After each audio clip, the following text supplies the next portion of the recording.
505 வாக்குறுதிகள் கொடுத்தாங்க 2021. அதில் 404 வாக்குறுதிகள் நிறைவேற்றிட்டுருங்க.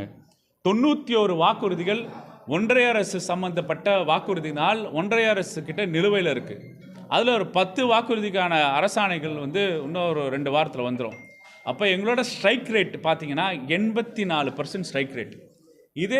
இதே நீங்கள் எடப்பாடி அவர்கள் 2016 அவங்க ஆட்சி வந்தாங்களே, 2வது 11 16 அவங்க அறிக்கையோட ஸ்ட்ரைக் ரேட் பாருங்களேன் 12% தாண்டல. அவங்க பல்வேறு திட்டங்கள் சொன்னாங்க.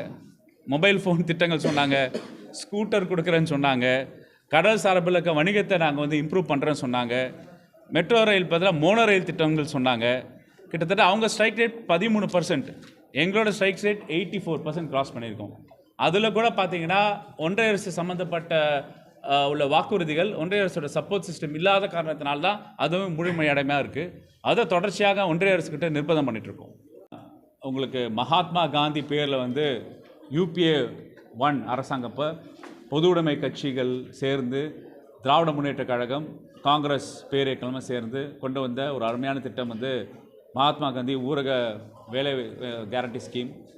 அந்த ஊரக வேலை திட்டத்தை பார்த்திங்கன்னா கொரோனா காலத்தில், கோவிட் காலத்தில் இந்திய நாட்டு ஏழை எளிய மக்களை வறுமைக்கு கீழாமல் தள்ள பாதுகாத்த ஸ்கீம். அந்த ஸ்கீம் என்னென்னா, அந்த ஸ்கீமில் முழுமையான ஒன்றிய அரசு தான் கொடுத்துட்டு இருந்தாங்க. காங்கிரஸ் தலைமையிலான அரசு UPA 1 UPA 2 இருக்கும்போது முழுமையான தொகை காங்கிரஸ் தான் கொடுத்துட்டு இருந்தாங்க, ஒன்றிய அரசு தான் கொடுத்துட்டு இருந்தாங்க.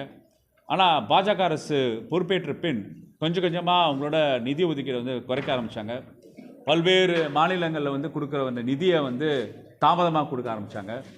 இந்த மாதிரி சூழல் இருக்கும்போது 100 நாள் வேலைக்கு நிதி ஒதுக்கீடு செய்யாமல் 53 நாளுக்கான நிதி ஒதுக்கீடு மட்டுமே செஞ்சுட்டு இருந்தாங்க. இப்போ திடீர்னு தளர்வு ஏற்பட்டும் வகையில் VB ராம்ஜி என்று நம்மளோட விடுதலை போராட்டத்துக்காக தன்னோட பயணத்தை உயிரை தாக செஞ்ச நம்மளோட நாட்டின் தேசத்தந்தைய பெயரே மாற்றி VB ராம்ஜின்னு ஒரு திட்டத்தை கொண்டு 125 நாள்னு சொல்லிட்டு பண்ணிவிட்டு அதில் சில கண்டிஷன்ஸ் போடுறாங்க. அது ரொம்ப முக்கியம். 125 நாளில் என்ன சொல்கிறாங்கன்னா, மத்திய அரசு டெல்லியில் உட்காந்துக்கிட்டு தர்மபுரியிலையோ விழுப்புரத்துலேயோ அந்தந்த கிராமத்தில் என்னென்ன வேலைகள் இருக்குன்னு என்று அவங்க அடையாளப்படுத்தி கொடுப்பாங்களாம். அது எப்படிங்க பாசிபிள்? இவ்வளோ பெரிய ஒரு துணை கண்டமாக இருக்க இந்திய நாட்டில் நீங்கள் டெல்லியில் AC ரூமில் உட்காந்துக்கிட்டு விழுப்புரத்தில் ஒரு கிராமத்தில் அந்த 100 நாள் வேலையை அவங்க அளவு பண்ணி அப்போ நிதி ஒதுக்கீடு செய்வாங்களாம். 55 நாளுக்கு மட்டுமே நிதி ஒதுக்கீடு செய்கிற ஒன்றிய அரசு தன்னோட முழுமையான நிதி பகிர்வை திருப்பி போட்டு மாநில அரசுக்கு மேலே 40 விழுக்காடு சுமையை ஏற்றுற ஒன்றிய அரசு எப்படிங்க 125 நாள் கொடுப்பாங்க? விவசாயிகளுக்காக பாதுகாவலன், விவசாயிகளுக்காக போராளி என்று சொல்கிற எடப்பாடி அவர்கள் நான் வச்ச 3-4 கேள்விகள் அடிப்படையான காமன் சென்ஸான கேள்விகளை பதில் சொல்லணுன்ற நான்